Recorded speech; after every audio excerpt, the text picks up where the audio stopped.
നമസ്തേ. രാജ്യാന്തരത്തിലേക്ക് സ്വാഗതം. പ്രധാന വാർത്തകൾ. ജമ്മു കാശ്മീരിൽ IED സ്ഫോടനം, 2 സൈനികർക്ക് വീരമൃത്യു. സ്ഫോടനമുണ്ടായത് അഖ്നൂർ സെക്ടറിൽ.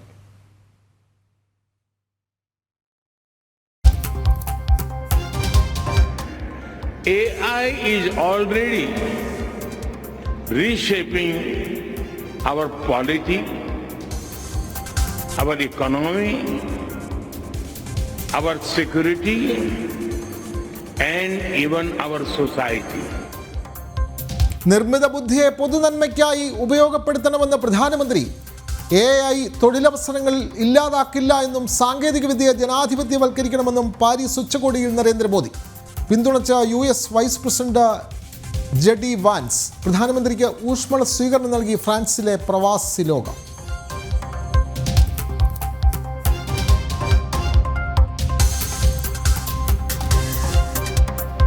ബന്ദികളുടെ മോചനം വൈകിയാൽ ഗാസ ഇസ്രായേൽ വെടിനിർത്തൽ കരാർ റദ്ദാക്കണമെന്ന് അമേരിക്ക. ഈജിപ്തും ജോർദാനും ഗാസയിലെ ജനങ്ങളെ സ്വീകരിച്ചില്ല എങ്കിൽ US സാമ്പത്തിക സഹായങ്ങൾ പൂർണ്ണമായും നിർത്തലാക്കുമെന്നും ഡൊണാൾഡ് ട്രംപ്.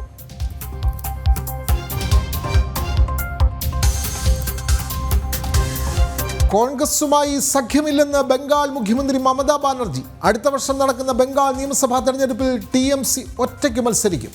കോൺഗ്രസ് എല്ലായിടത്തും ദുർബലമെന്നും മമത.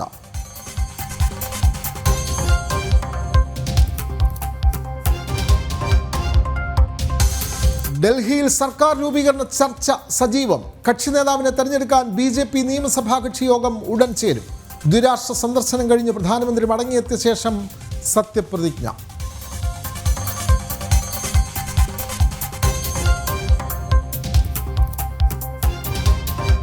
തിരുപ്പരൻകുണ്ട്രം മുരുകക്ഷേത്രത്തിന് സമീപം മൃഗഹത്യ നടത്തുമെന്ന പ്രചാരണത്തിൽ വിശദീകരണവുമായി മധുരൈ മുസ്ലിം ഐക്യ ജമാഅത്ത്. തങ്ങൾക്കിതിൽ പങ്കില്ല എന്ന് ജമാഅത്തിന്റെ വിശദീകരണം. പുതിയ നിലപാട് ജനൻ TV വാർത്തയെ തുടർന്ന്.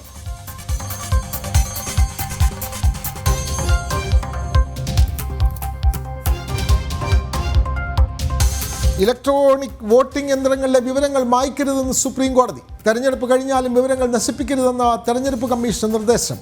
ഉത്തരവ് EVM മെഷീനുകൾ പരിശോധിക്കാൻ അനുവദിക്കണമെന്ന ഹർജികളിന്മേൽ.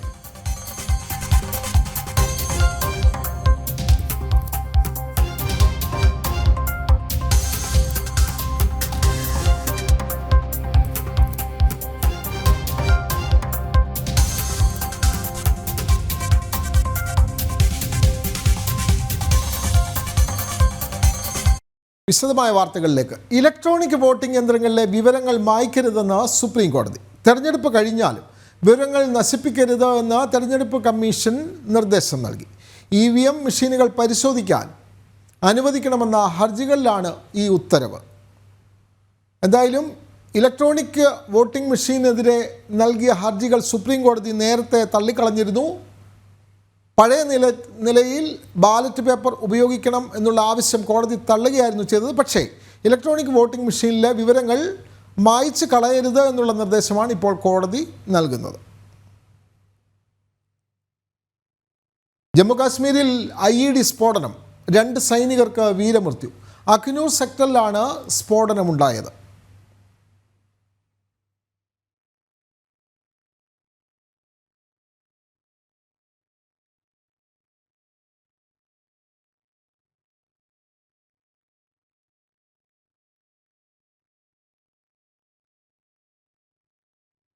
നിർമ്മിത ബുദ്ധി യുഗത്തിൻ്റെ ഉദയത്തിലാണ് ലോകമെന്ന് പ്രധാനമന്ത്രി നരേന്ദ്രമോദി. അതിശയകരമായ വേഗത്തിലാണ് AI മുന്നേറുന്നത്. AI തൊഴിലവസരങ്ങൾ ഇല്ലാതാക്കുമെന്നത് തെറ്റിദ്ധാരണയാണ്, പ്രധാനമന്ത്രി പറഞ്ഞു. പാരീസിലെ AI ഉച്ചകോടിയിൽ സംസാരിക്കുകയായിരുന്നു അദ്ദേഹം. ഫ്രാൻസിലെ ആദ്യ ഇന്ത്യൻ കോൺസുലേറ്റിൻ്റെ ഉദ്ഘാടനവും പ്രധാനമന്ത്രി നിർവഹിച്ചു. ആരോഗ്യം, വിദ്യാഭ്യാസം, കൃഷി തുടങ്ങിയ മേഖലകളിലായി ലക്ഷക്കണക്കിന് പേരെയാണ് AI സഹായിക്കുന്നതെന്ന് പ്രധാനമന്ത്രി പറഞ്ഞു. നവീകരണത്തെ പ്രോത്സാഹിപ്പിക്കുകയും ആഗോള നന്മയ്ക്കായി സാങ്കേതികവിദ്യ വിന്യസിക്കുകയും ചെയ്യണം. AI-യെക്കുറിച്ച് ആഴത്തിൽ ചിന്തിക്കുകയും തുറന്ന ചർച്ചകൾ നടത്തുകയും വേണമെന്ന് പ്രധാനമന്ത്രി അഭിപ്രായപ്പെട്ടു. AI is already reshaping our polity, our economy, our security, and even our society. AI is writing the code for humanity. AI is writing the code for humanity in this century. AI തൊഴിലവസരങ്ങൾ ഇല്ലാതാക്കുമെന്ന തെറ്റിദ്ധാരണ നിലനിൽക്കുന്നുണ്ട്. എന്നാൽ അങ്ങനെയല്ലെന്ന് ചരിത്രം പരിശോധിച്ചാൽ മനസ്സിലാകും. സാങ്കേതിക വിദ്യ കാരണം ഒരു ജോലിയും അപ്രത്യക്ഷമാകില്ല. മറിച്ച് ജോലിയുടെ സ്വഭാവത്തിൽ മാത്രമേ മാറ്റം വരുമെന്നും പ്രധാനമന്ത്രി പറഞ്ഞു. AI കരുത്തിൽ ഉൽപാദക മേഖല കരുത്താർജിക്കുന്നുവെന്നും അദ്ദേഹം അഭിപ്രായപ്പെട്ടു. We built a consensus on harnessing AI responsibly for good and for all. Today, India leads in AI adoption and techno-legal solutions on data privacy. ഭാരതത്തിന് മികച്ച ഡിജിറ്റൽ പൊതു അടിസ്ഥാന സൗകര്യങ്ങൾ ഉണ്ടെന്നും കുറഞ്ഞ ചെലവിൽ ഇത് എല്ലാവരിലേക്കും എത്തിക്കാൻ സാധിച്ചതായും പ്രധാനമന്ത്രി ചൂണ്ടിക്കാട്ടി. നിർമ്മിത ബുദ്ധിയുടെ സഹായത്തോടെ ഭാരതം സ്വന്തം ലാംഗ്വേജ് മോഡൽ വികസിപ്പിക്കുകയാണെന്നും അദ്ദേഹം അറിയിച്ചു. സൈബർ സുരക്ഷ, ഡീപ് ഫേക്ക് തുടങ്ങിയവയുമായി ബന്ധപ്പെട്ട ആശങ്കകൾ പരിഹരിക്കപ്പെടണം. We must democratize technology and create people-centric applications. We must address concerns related to cybersecurity, disinformation, and deepfakes. And we must also ensure that technology is rooted in local ecosystems for it to be effective and useful. Friend, loss of jobs is AI's most feared disruption. But history has shown that work does not disappear due to technology. ഇന്നലെയാണ് പ്രധാനമന്ത്രി ദ്വിദിന സന്ദർശനത്തിനായി ഫ്രാൻസിലെത്തിയത്. Paris വിമാനത്താവളത്തിലെത്തിയ പ്രധാനമന്ത്രിക്ക് ഊഷ്മള വരവേൽപ്പാണ് പ്രവാസി Indian സമൂഹം നൽകിയത്. ഇവിടെ നിന്നും അമേരിക്കൻ സന്ദർശനത്തിനായി പ്രധാനമന്ത്രി യാത്ര തിരിക്കും.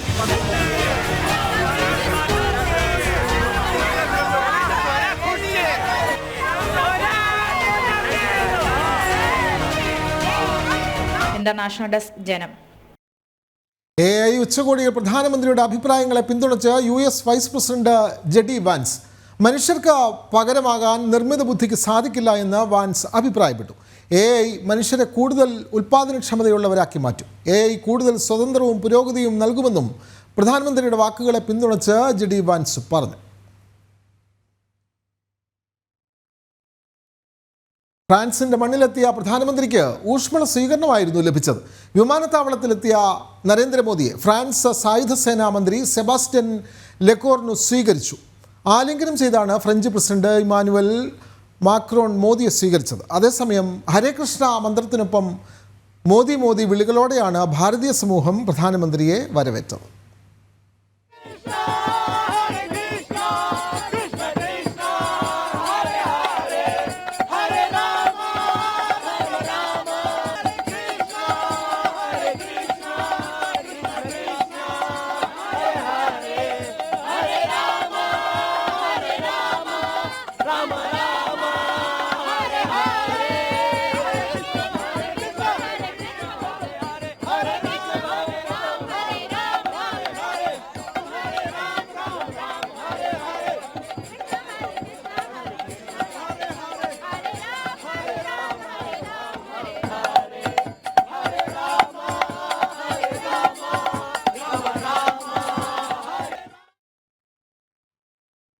ഗാസയിൽ നിന്ന് ഒരു വിഭാഗം ജനങ്ങളെ മാറ്റിപ്പാർപ്പിക്കണമെന്ന നിലപാടിൽ ഉറച്ച US പ്രസിഡന്റ് ഡൊണാൾഡ് ട്രംപ്.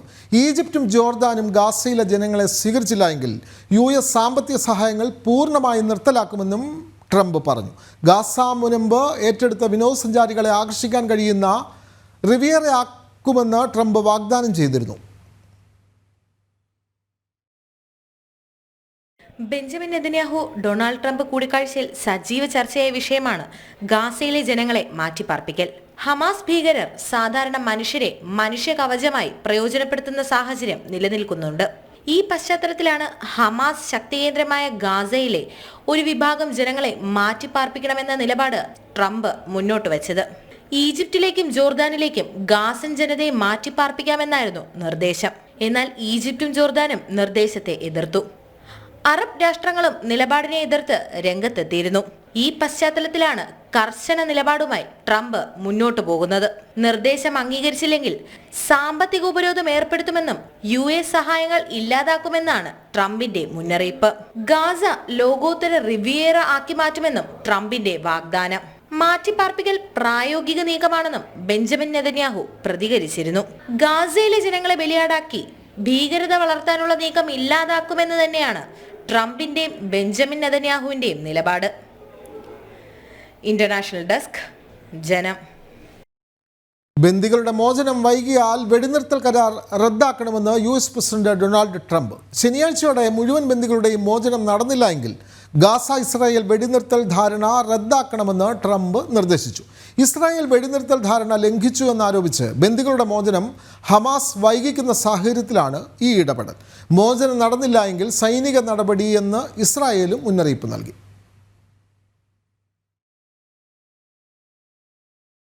ശനിയാഴ്ച തോറും 3 ഇസ്രായേലി ബന്ദികളെ വീതം വിട്ടയക്കണമെന്നായിരുന്നു ധാരണ. ധാരണയുടെ ഭാഗമായി ഈ ശനിയാഴ്ച 3 ബന്ദികളെ കൂടി വിട്ടയക്കേണ്ടതുണ്ട്. ഇതിനിടെയാണ് ഹമാസ് നിലപാട് മാറ്റിയത്.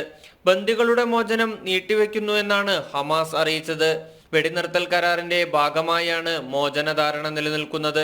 ബന്ദികളെ മുഴുവൻ വരുന്ന ശനിയാഴ്ച മോചിപ്പിച്ചില്ലെങ്കിൽ വെടിനിർത്തൽ റദ്ദാകുമെന്നാണ് ട്രംപിന്റെ മുന്നറിയിപ്പ്. ബെഞ്ചമിൻ നെതന്യാഹുവുമായുള്ള കൂടിക്കാഴ്ചയിലും ട്രംപ് ബന്ദികളുടെ മോചനക്കാര്യത്തിൽ പിന്തുണ അറിയിച്ചിരുന്നു. മോചനം വൈകിപ്പിച്ചാൽ കർശന സൈനിക നടപടി ഉണ്ടാവുമെന്ന് ഇസ്രായേൽ പ്രതിരോധ മന്ത്രിയും മുന്നറിയിപ്പ് നൽകി. മേഖലയിൽ സൈനിക നിരീക്ഷണം ശക്തമാക്കിയതായും പ്രതിരോധ മന്ത്രി അറിയിച്ചു. ഇടവേളയ്ക്ക് ശേഷം വീണ്ടും പശ്ചിമേഷ്യയിൽ സംഘർഷ സാധ്യത ഉടലെടുക്കുന്ന സാഹചര്യത്തിൽ വിഷയം സങ്കീർണമാവാതെ പരിഹരിക്കാനുള്ള ശ്രമത്തിലാണ് മറ്റു ലോകരാഷ്ട്രങ്ങൾ. ഇന്റർനാഷണൽ ഡെസ്ക്, ജനം.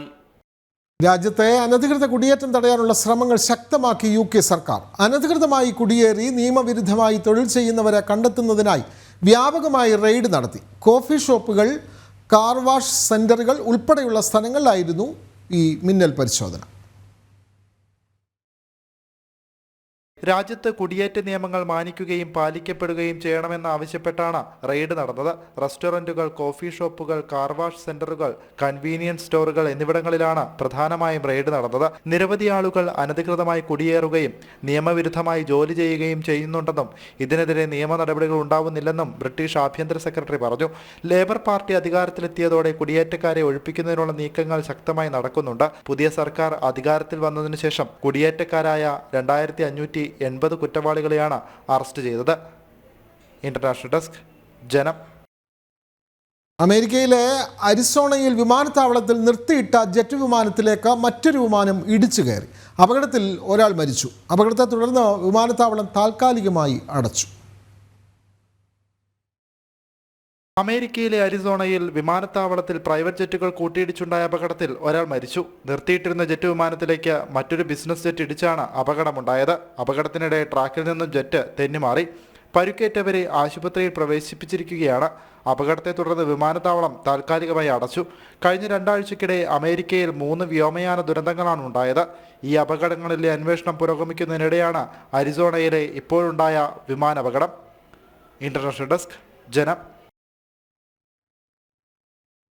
ഇന്ത്യാസ് ഗോട്ട് ലേറ്റന്റ് എന്ന പരിപാടിയിലെ അശ്ലീല പരാമർശത്തിൽ യൂട്യൂബർമാർക്കെതിരെ കേസ് എടുത്ത അസം പോലീസ്. സമയ റെയ്ന, രൺവീർ അലാബാദിയ തുടങ്ങിയവർക്കെതിരെയാണ് കേസ്. യൂട്യൂബ് ഷോയ്ക്കിടെ അശ്ലീല പരാമർശം നടത്തിയതിനും ലൈംഗികത പ്രകടമാക്കുന്ന ചർച്ചകളിൽ ഏർപ്പെട്ടു എന്നീ കുറ്റങ്ങളും ചുമത്തിയാണ് കേസ്. ഇന്ത്യാസ് ഗോട്ട് ലേറ്റന്റ് ഷോയുടെ ഭാഗമായുള്ള എപ്പിസോഡിൽ മത്സരാർത്ഥിയോട് രൺവീർ അലാബാദിയെ ചോദിച്ച ചോദ്യമാണ് വിവാദമായത്. പിന്നാലെ ഒട്ടേറെ പേരാണ് രൺവീറിനെതിരെ പരാതിയുമായി രംഗത്തെത്തിയത്. ഇതോടെ പരാമർശം നടത്തിയതിൽ രൺവീർ ക്ഷമ ചോദിച്ച് രംഗത്തെത്തുകയും ചെയ്തിരുന്നു. വിവാദ പരാമർശത്തിൽ യൂട്യൂബർമാർക്കെതിരെ ഇന്നലെ തന്നെ കേസെടുത്തിരുന്നു. ഇപ്പോൾ പരിപാടിയിലെ അശ്ലീല പരാമർശത്തിൽ കേസെടുത്തിരിക്കുകയാണ് അസം പോലീസും. കൊമേഡിയൻ സമയ റെയ്ന, രൺവീർ അലാബാദിയ, അപൂർവ മഖീജ, ആശിഷ് ചന്ദ്ലിനി, ജപ്രീത് സിംഗ് തുടങ്ങിയവർക്കെതിരെയാണ് അസം പോലീസ് കേസെടുത്തിട്ടുള്ളത്. News desk, Janam. ഭാരതത്തിൻ്റെ അഭിമാന ദൗത്യമായ ചന്ദ്രയാൻ 3 സോഫ്റ്റ് ലാൻഡിംഗ് നടത്തിയ ചന്ദ്രനിലെ പ്രദേശത്തിന് 370 കോടി വർഷം പഴക്കമുണ്ടെന്ന് ശാസ്ത്രജ്ഞർ. ചന്ദ്രൻ്റെ ദക്ഷിണ ധ്രുവത്തിലെ ശിവശക്തി പോയിന്റ് എന്ന് അറിയപ്പെടുന്ന പ്രദേശത്തിനാണ് ഇത്രയും പഴക്കമുണ്ടെന്ന് ഭാരതത്തിലെ ശാസ്ത്രജ്ഞർ കണ്ടെത്തിയിരിക്കുന്നത്. Resolution remote sensing data centre ഉപയോഗിച്ച് നടത്തിയ നിരീക്ഷണത്തിൽ നിന്നാണ് ശിവശക്തി പോയിന്റിൻ്റെ കാലപ്പഴക്കം നിർണ്ണയിച്ചത്. ബംഗളൂരുവിലെ ISROയുടെ ഇലക്ട്രോ ഓപ്റ്റിക് സിസ്റ്റം സെന്റർ, അഹമ്മദാബാദിലെ ഫിസിക്കൽ റിസർച്ച് ലബോറട്ടറി, ചണ്ഡീഗഡിലെ പഞ്ചാബ് സർവകലാശാല എന്നിവിടങ്ങളിലെ ശാസ്ത്രജ്ഞർ ചേർന്ന് റെസൊല്യൂഷൻ റിമോട്ട് സെൻസറിംഗ് ഡാറ്റാ സെന്ററുകൾ ഉപയോഗിച്ച് നടത്തിയ നിരീക്ഷണത്തിൽ നിന്നാണ് ശിവശക്തി പോയിന്റിന്റെ കാലപ്പഴക്കം നിർണ്ണയിച്ചത്. ഇന്ത്യയുടെ അഭിമാന ദൗത്യമായ ചന്ദ്രയാൻ 3 സോഫ്റ്റ് ലാൻഡിംഗ് നടത്തിയ ചന്ദ്രനിലെ പ്രദേശത്തിനാണ് 370 കോടി വർഷം പഴക്കമുണ്ടെന്ന് ശാസ്ത്രജ്ഞർ കണ്ടെത്തിയത്. 2023 ഓഗസ്റ്റ് 23-നായിരുന്നു വിക്രം ലാൻഡറും പ്രഗ്യാൻ റോവറും വഹിക്കുന്ന ചന്ദ്രയാൻ 3 ബഹിരാകാശ പേടകം ചന്ദ്രന്റെ ദക്ഷിണ ധ്രുവത്തിന് സമീപം ഇറങ്ങിയത്.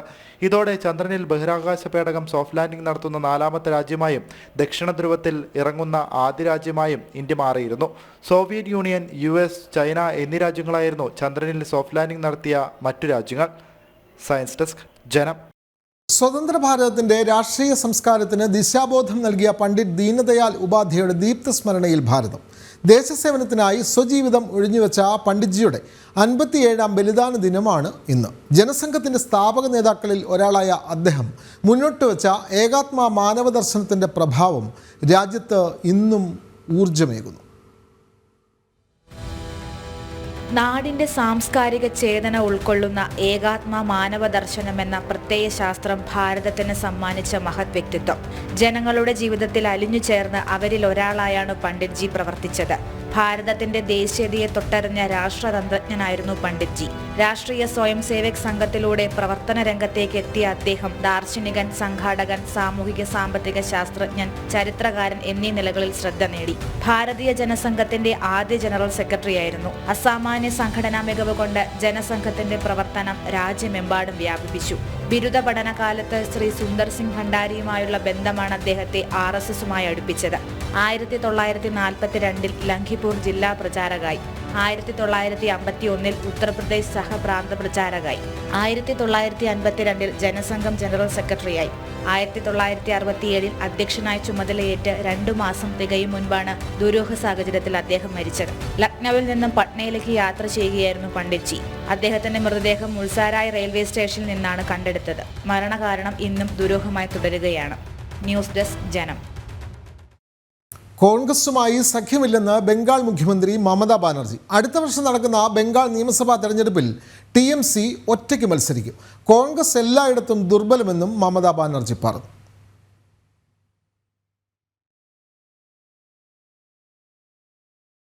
അടുത്ത വർഷം ഏപ്രിലിൽ നടക്കുന്ന ബംഗാൾ നിയമസഭാ തെരഞ്ഞെടുപ്പിൽ കോൺഗ്രസുമായി സഖ്യമില്ലെന്ന് തുറന്നടിക്കുകയാണ് മമത.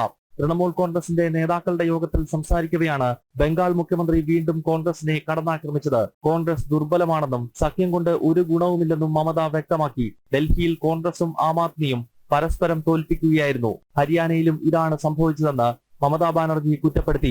ഇന്ത്യ സഖ്യത്തിന്റെ തലപ്പത്തേക്ക് മമത വരുന്നുവെന്ന പ്രചരണം ശക്തമാകുന്നതിനിടയിലാണ് പുതിയ പ്രതികരണം. ഡൽഹിയിൽ AAPയുടെ പരാജയത്തെ തുടർന്ന് കോൺഗ്രസിനെ വിമർശിച്ച് Samajwadi party, Shiv Sena, national conference, CPI തുടങ്ങിയ കക്ഷികൾ രംഗത്തെത്തിയിരുന്നു. ഈ വർഷം അവസാനം തെരഞ്ഞെടുപ്പ് നടക്കുന്ന ബീഹാറിൽ ഇന്ത്യ സഖ്യം ഉണ്ടാകില്ലെന്നും ഒറ്റയ്ക്ക് മത്സരിക്കുമെന്നും തേജസ്വി യാദവും അടുത്തിടെ പ്രതികരിച്ചു. ജനം, ഡൽഹി. തമിഴ്നാട് സർക്കാരിനെ വെട്ടിലാക്കി CITU. ശ്രീപെരുമ്പത്തൂരിലെ സാംസങ് പ്ലാന്റിൽ CITUവിൻ്റെ നേതൃത്വത്തിൽ നടക്കുന്ന തൊഴിലാളി പ്രക്ഷോഭം സംസ്ഥാനത്തെ നിക്ഷേപ അന്തരീക്ഷത്തിന് തിരിച്ചടിയാകുമെന്ന ആശങ്ക ഉയർന്നു കഴിഞ്ഞു. മാനേജ്മെന്റ് സസ്പെൻഡ് ചെയ്ത ജീവനക്കാരെ തിരികെ എടുക്കണമെന്നാവശ്യപ്പെട്ടാണ് 1800ഓളം തൊഴിലാളികൾ ജോലി ചെയ്യുന്ന പ്ലാന്റിൽ CITU സമരം ആരംഭിച്ചത്. പ്ലാന്റിൽ നേരത്തെ നടന്ന സമരവുമായി ബന്ധപ്പെട്ടാണ് 3 പേരെ സാംസങ് മാനേജ്മെന്റ് സസ്പെൻഡ് ചെയ്തത്. ഇവരെ തിരിച്ചെടുക്കണമെന്നാവശ്യപ്പെട്ടാണ് ഈ മാസം 5 മുതൽ വീണ്ടും സമരം ആരംഭിച്ചത്. സ്ഥാപനത്തിന്റെ അച്ചടക്കം ലംഘിച്ചതിനാണ് തൊഴിലാളികളെ സസ്പെൻഡ് ചെയ്തതെന്നും ഇവരെ തിരിച്ചെടുക്കാനാകില്ലെന്നുമാണ് മാനേജ്മെന്റിന്റെ നിലപാട്. സാംസങ്ങിന്റെ ഇന്ത്യയിലെ വരുമാനത്തിൽ 20% സംഭാവന ചെയ്യുന്നത് ഈ പ്ലാന്റാണ്. ടെലിവിഷനുകൾ, റെഫ്രിജറേറ്ററുകൾ, വാഷിംഗ് മെഷീനുകൾ എന്നിവയാണ് ഇവിടെ നിർമ്മിക്കുന്നത്. പ്ലാന്റിന് മുൻപിൽ തൊഴിലാളികൾ സമരമിരിക്കുന്ന ദൃശ്യങ്ങൾ സമൂഹ മാധ്യമങ്ങളിലടക്കം പ്രചരിക്കുന്നുണ്ട്. വിദേശ രാജ്യങ്ങളിൽ നിന്നും തമിഴ്നാട്ടിലേക്ക് ആഗോള നിക്ഷേപകരെ വോട്ടർമാരെ ആകർഷിക്കാനായി മുഖ്യമന്ത്രി എം കെ സ്റ്റാലിനും DMKയും ശ്രമിക്കുന്നതിനിടെയാണ് ഇതിന് തുരങ്കം വയ്ക്കുന്ന CITUവിന്റെ പ്രതിഷേധം. പിണറായി വിജയൻ ഉൾപ്പെടെയുള്ള CPMുമായി അടുത്ത ബന്ധം പുലർത്തുന്ന നേതാവാണ് സ്റ്റാലിൻ. CITU സമരം തുടർന്നാൽ അത് ഈ ബന്ധങ്ങളിലും വിള്ളൽ വീഴ്ത്തും. കഴിഞ്ഞ ഒക്ടോബറിലും ഇവിടെ CITU സമരം നടത്തിയിരുന്നു. തുടർച്ചയായ തൊഴിലാളി സമരങ്ങൾ കേരളത്തിലെ വ്യവസായ വളർച്ച മുരടിപ്പിച്ചത് വ്യക്തമായി അറിയാവുന്ന നേതാവാണ് സ്റ്റാലിൻ. അതുകൊണ്ട് തന്നെ തമിഴ്നാട്ടിലെ നിക്ഷേപ അന്തരീക്ഷം തകർക്കുന്ന സാഹചര്യത്തിന് കുടപിടിക്കാൻ സ്റ്റാലിൻ സർക്കാർ തയ്യാറാവുകയുമില്ല. സമരം തുടർന്നാൽ നിക്ഷേപത്തിന് താൽപര്യം പ്രകടിപ്പിച്ച അന്താരാഷ്ട്ര കമ്പനികൾ പോലും തമിഴ്നാട്ടിൽ നിന്ന് പിന്തിരിഞ്ഞേക്കുമെന്ന ആശങ്കയും സാമ്പത്തിക നിരീക്ഷകർ പ്രകടിപ്പിക്കുന്നുണ്ട്. ന്യൂസ് ഡെസ്ക് ജനം. ഡൽഹിയിൽ സർക്കാർ രൂപീകരണ ചർച്ചകൾ സജീവം. കക്ഷി നേതാവിനെ തെരഞ്ഞെടുക്കാൻ BJP നിയമസഭാ കക്ഷി യോഗം ഉടൻ ചേരും. ദ്വിരാഷ്ട്ര സന്ദർശനം കഴിഞ്ഞ് പ്രധാനമന്ത്രി മടങ്ങിയെത്തിയ ശേഷമാകും സത്യപ്രതിജ്ഞ. 27 വർഷത്തിന് ശേഷം നടക്കുന്ന BJP മുഖ്യമന്ത്രിയുടെ സ്ഥാനാരോഹണം വൻ ആഘോഷമാക്കാനാണ് പാർട്ടി ഡൽഹി ഘടകത്തിന്റെ തീരുമാനം. ദുരാഷ്ട്ര സന്ദർശനത്തിന് ശേഷം പ്രധാനമന്ത്രി ഡൽഹിയിൽ മടങ്ങിയെത്തിക്കഴിഞ്ഞാൽ സത്യപ്രതിജ്ഞ നടക്കും. കേന്ദ്രമന്ത്രിമാരും BJP ഭരണത്തിലുള്ള സംസ്ഥാനങ്ങളിലെ മുഖ്യമന്ത്രിമാരും ചടങ്ങിനെത്തും. അതേസമയം മന്ത്രിസഭാ രൂപീകരണം സംബന്ധിച്ചുള്ള ചർച്ചകൾ BJPയിൽ സജീവമായി തുടരുന്നു. പർവേഷ് വർമ്മ, വിജേന്ദർ ഗുപ്ത, വനിതാ നേതാക്കളായ രേഖ ഗുപ്ത, ശിഖാ റോയ് തുടങ്ങിയവർ മുഖ്യമന്ത്രി സ്ഥാനത്തേക്ക് പരിഗണിക്കപ്പെടുന്നുണ്ട്. ഡൽഹിയിൽ ഉപമുഖ്യമന്ത്രിയും ഉണ്ടാകും. BJP ദേശീയ നേതൃത്വമാണ് ഇതിൽ അന്തിമ തീരുമാനമെടുക്കുക. പാർട്ടി ദേശീയ അധ്യക്ഷൻ JP നഡ്ഡ ആഭ്യന്തരമന്ത്രി അമിത്ഷായെ കണ്ട് കഴിഞ്ഞ ദിവസം ഡൽഹിയിലെ മുഖ്യമന്ത്രി സംബന്ധിച്ചുള്ള ചർച്ച നടത്തിയിരുന്നു. ജനം, ഡൽഹി. പടൈവീട് കാക്കാൻ മുരുക സൈന്യം.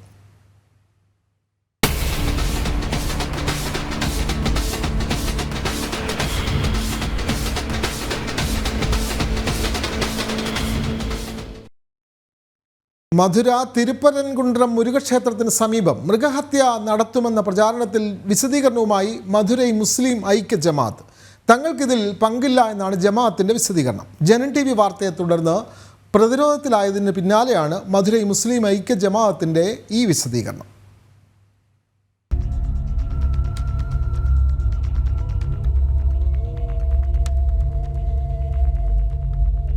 കഴിഞ്ഞ ദിവസങ്ങളിൽ സമൂഹ മാധ്യമങ്ങളിലാകെ പ്രചരിച്ച പോസ്റ്ററായിരുന്നു ഇത്.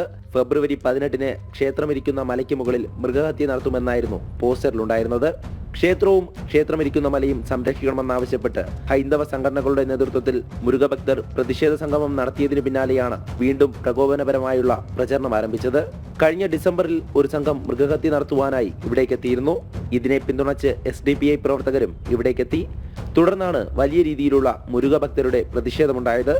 എന്നാൽ ഇത് വീണ്ടും ആവർത്തിക്കുമെന്നായിരുന്നു സമൂഹ മാധ്യമങ്ങൾ വഴിയുള്ള വെല്ലുവിളി. ഇതേ തുടർന്ന് ജനൻ TV ഇക്കാര്യം റിപ്പോർട്ട് ചെയ്തിരുന്നു. പിന്നാലെയാണ് വിശദീകരണവുമായി മധുരൈ മുസ്ലിം ഐക്യ ജമാഅത്ത് രംഗത്തെത്തുന്നത്. ജമാഅത്ത് ചെയർമാൻ M അബ്ദുൾ ഖാദറാണ് പ്രസ്താവന ഇറക്കിയത്. ഈ പ്രചാരണത്തിൽ തങ്ങൾക്ക് പങ്കില്ല എന്നായിരുന്നു വിശദീകരണം. അതേസമയം ഇത്തരത്തിലുള്ള പ്രചാരണം കൊണ്ട് പ്രകോപനം സൃഷ്ടിക്കാൻ ശ്രമിക്കുന്നവർക്കെതിരെ നടപടിയെടുക്കണമെന്നാണ് മുരുകഭക്തരുടെ ആവശ്യം. ടീം ജനം. മഹാകുംഭമേളയിൽ പങ്കെടുത്ത അംബാനി കുടുംബം. പ്രയാഗ്രാജിൽ മുകേഷ് അംബാനിയും കുടുംബാംഗങ്ങളും ത്രിവേണി സംഗമത്തിൽ പുണ്യസ്നാനം ചെയ്തു. മുകേഷ് അംബാനിയുടെ അമ്മ കോകിലാബെൻ അംബാനിയും ചടങ്ങിൽ പങ്കെടുത്തു.